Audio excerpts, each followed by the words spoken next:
पावसाची दमदार हजेरी. शिरोळ तालुक्यात अनेक ठिकाणी बुधवारी सायंकाळी 4 वाजण्याच्या सुमारास वळी पावसाने दमदार हजेरी लावली. अचानक आलेल्या पावसाने नागरिकांना सुखद धक्का दिला. शिरोळच्या आठवडी बाजारात व्यापारी, भाजी विक्रेते आणि ग्राहकांची तारांबळ उडाली.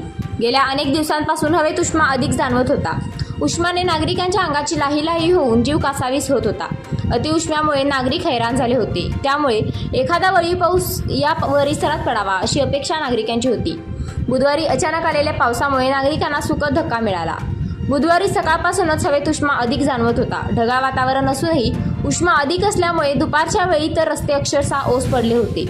सायंकाळी 4 नंतर गारपिटाबरोबरच वादळी वाऱ्यांसह वळी पावसाने दमदार हजेरी लावली. यामुळे काही काळ हवेत गारवा निर्माण झाला.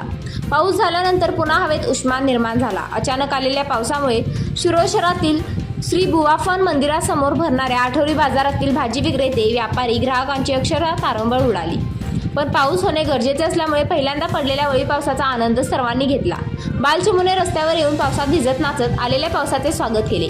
अनेक जण पडलेल्या गारा वेचण्यात मग्न झाले होते. आज पडलेला पाऊस हा काही पिकांना पोषक ठरला. ऊस, मक्का, हंगामी भाजीपाला यांना पाऊस पोषक ठरला आहे. तर हरभरा, ज्वारी, गव्हाची मळणी झाली असल्यामुळे शेतकऱ्यांची चिंता मिटली होती.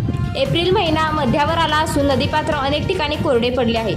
अनेक ठिकाणी पाण्याची टंचाई जाणवत होती. त्यामुळे पावसाच्या प्रतीक्षेत असणाऱ्या सर्व नागरिकांच्या बरोबरच शेतकऱ्यांनी आज पडलेल्या पावसामुळे समाधान व्यक्त केले. समाजकार्य न्यूजसाठी शिरोळहून चंद्रकांत भाट.